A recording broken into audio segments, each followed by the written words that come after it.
सुनसान इलाके से एक ट्रेन तेज रफ्तार में दौड़ रही थी। ट्रेन की लोहे की पटरियों पर गुजरते हुए तेज आवाज रात के सन्नाटे में कुछ ज्यादा ही डरावनी लग रही थी। रात के 2 बज चुके थे। बोगियों में लोगों की भीड़ काफी कम थी। रात का वक्त होने के कारण हर कोई बैठे बैठे झपकियां ले रहा था। दूर से दिखाई देने वाली उस ट्रेन की एक बोगी में से एक महिला एकदम से बाहर की ओर गिरी और धूल मिट्टी पत्थरों पर से घसीटते हुए कुछ दूर जाकर रुक गई। ट्रेन से गिरने के कारण पूरा शरीर जख्मी हो गया था। खून से लथपथ वो वैसे ही ट्रेन की तरफ देखती हुई पड़ी रही और ट्रेन दूर दूर जाते हुए अंधेरे में नजरों से ओझल हो गई। पिछले 1 महीने में ये चौथी वारदात थी। नौकरी पेशा महिलाओं को लूट ट्रेन से फेंक कर उनकी हत्या आम बात हो गई थी।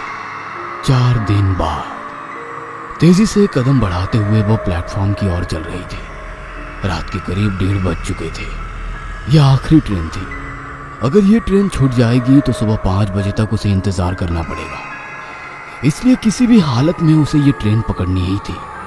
पर उसे डर भी लग रहा था, डर जो वो पिछले 1 महीने से महसूस कर रही थी। पिछले महीने ऐसे ही काम से घर लौटते समय ट्रेन में अपनी सीट पर बैठी झपकियां ले रही थी, पर किसी की चीख से उसकी नींद खुल गई। झट से आवाज की तरफ देखा तो 2 गमछाधारी एक महिला के साथ मारपीट कर रहे थे। ट्रेन में कुछ मुसाफिर थे, पर कोई उस महिला की मदद के लिए आगे नहीं बढ़ रहा था। बाकी लोगों की तरह वो भी डरी सहमी चुपचाप दिखे जा रही थी। और फिर उस आदमी ने उस महिला को तेज रफ्तार में चलती ट्रेन से नीचे फेंक दिया।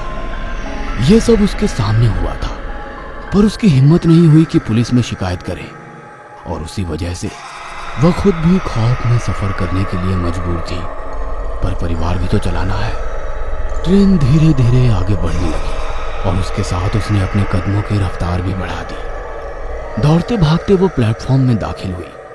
ट्रेन ने अभी रफ्तार नहीं पकड़ी थी। रात का समय होने के कारण स्टेशन पर लोगों की भीड़ भी काफी कम थी। अब भी कुछ लोग ट्रेन से उतर रहे थे तो कुछ लोग अंदर चढ़ रहे थे। उसने भी अपने कदमों की रफ्तार ट्रेन की रफ्तार से मिला ली और मौका देखकर झट से अंदर घुस गई। पूरी बोगी खाली पड़ी थी। बोगी के भीतर छत पर लगे बल्ब की सफेद रोशनी पूरी बोगी में फैली हुई थी। अपने ऑफिस बैग को कस के पकड़े हुए वो एक एक कदम आगे बढ़ती रही और आगे की सीट पर जाकर बैठ गई। घड़ी में टाइम देखा तो 1:45 हो रहे थे। बाईं तरफ वाली खिड़की की कांच खोलते ही तेज हवा के साथ तेज बारिश की एक लहर खिड़की से अंदर आई। उसी के साथ झट से उसने खिड़की बंद कर ली। अपने हाथ पर गिरी बारिश की बूंदें चुनरी से पोंछ रही थी कि तभी उसकी नजर पैरों में पड़े न्यूज़पेपर पर पड़ी। बड़े अक्षरों में लिखी वो अखबार से उसके दिल की धड़कन ही पल भर के लिए रुक गई। फिर एक बार चलती ट्रेन से नौकरी पेशा महिला को नीचे फेंक दिया गया।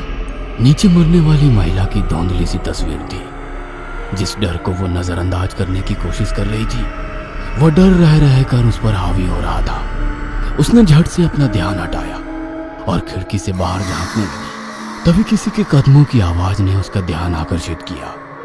गर्दन थोड़ी तिरछी करके उसने आवाज की ओर देखा तो 2 आदमी उस बोगी में आकर बीच वाली सीट पर बैठ गए।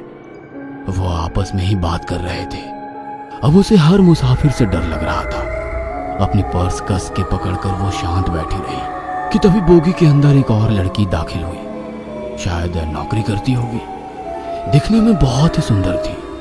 पूरी बोगी में नजर घुमाते हुए वो लड़की दरवाजे के पास वाली सीट पर बैठ गई। अब ट्रेन ने तेज रफ्तार पकड़ ली थी। खड़ाक खड़ाक खड़ाक खड़ाक तेज आवाज रात के सन्नाटे को चीरती हुई आगे बढ़ रही थी। उस महिला ने घड़ी में देखा तो करीब 2 बज चुके थे। तभी पीछे वाली बोगी में से 2 आदमी ट्रेन के भीतर दाखिल हुए। उन्होंने चेहरे पर गमछा बांध रखा था। दोनों की सिर्फ आंखें ही चमक रही थी। उन्हें देखकर ही उसका बदन कांपने लगा। उन्हें देखकर महीने भर पहले हुई वारदात उसकी आंखों के सामने आ गई। उस वक्त ट्रेन में 20-25 लोग होंगे, पर किसी की हिम्मत नहीं हुई उन 2 आदमियों से एक महिला को बचाने की। आज तो पूरी बोगी खाली है।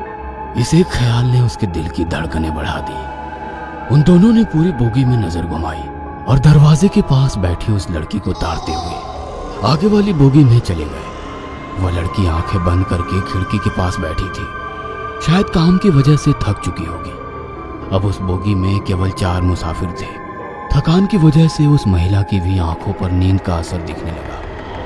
1-2 बार झपकियां लेते हुए उसका सर ट्रेन की खिड़की से टकराया। उसने घड़ी में देखा तो 2:30 बज चुके थे। दोबारा बोगी में नजर डाली तो दरवाजे के पास वाली सीट पर बैठी वो लड़की भी झपकियां ले रही थी। बीच वाली सीट पर बैठे हुए 2 आदमी बातों में व्यस्त थे, पर एक अजीब सा डर उसके दिल में घर कर गया था। वह सिर पीछे टिकाकर वैसे ही आंखें खोलकर बैठी रही, पर कुछ ही देर में उसे नींद ने अपने आगोश में ले लिया। एक अजीब सी आवाज से उसकी नींद खुल गई। सामने देखा तो वो 2 गमछाधारी आदमी उस लड़की का पर्स छीनने की कोशिश कर रहे हैं। वह लड़की मदद के लिए पुकार रही है, पर कोई आगे नहीं आ रहा था। वह महिला भी डर के कारण चुपचाप बैठी थी। सामने की घटना देख उसका जिस्म कांपने लगा। बेबस होकर वो सिर्फ देख रही थी। उस आदमी ने उस लड़की के बाल पकड़े और दरवाजे से बाहर देखते हुए हंसने लगा। वह लड़की गिड़गिड़ा रही थी, अपनी जिंदगी की भीख मांग रही थी, पर उसने पूरी ताकत से उसे बाहर फेंक दिया और एक दर्दनाक चीख चारों ओर गूंज उठी। वह महिला झट से नींद से जाग गई। वह सिर्फ एक सपना था, पर दिल अभी भी जोर जोर से धड़क रहा था। घड़ी में देखा तो 3 बज चुके थे। उसने गर्दन ऊंची कर दरवाजे के पास बैठी लड़की को देखा और सन्न रह गई। वह सीट खाली थी। उसने पूरी बोगी में नजर घुमाई, पर वो लड़की कहीं नजर नहीं आ रही थी। पर उस लड़की की बगल वाली सीट पर वही 2 गमछाधारी आदमी थे। लगता है उस लड़की को मार दिया। वो अपने आप से बुदबुदाई कि तभी बीच में बैठे 2 आदमियों ने उन पर हमला कर दिया। ट्रेन की तेज होती आवाज में उन लोगों की मारपीट शुरू हो गई। वह महिला डर के कारण सीट के नीचे बैठ गई। वे एक दूसरे को मार रहे थे। तभी उसे नीचे 2 दिन पहले का एक न्यूज़पेपर पड़ा दिखाई दिया। उसमें बड़े अक्षरों में लिखी एक खबर पर नजर गई। फिर एक बार चलती ट्रेन से नौकरी पेशा महिला को नीचे फेंक दिया गया। नीचे मरने वाली महिला की तस्वीर थी। उसने वो न्यूज़पेपर हाथ में लिया। तभी नीचे घसीटते हुए एक आदमी जान बचाकर भागता नजर आया।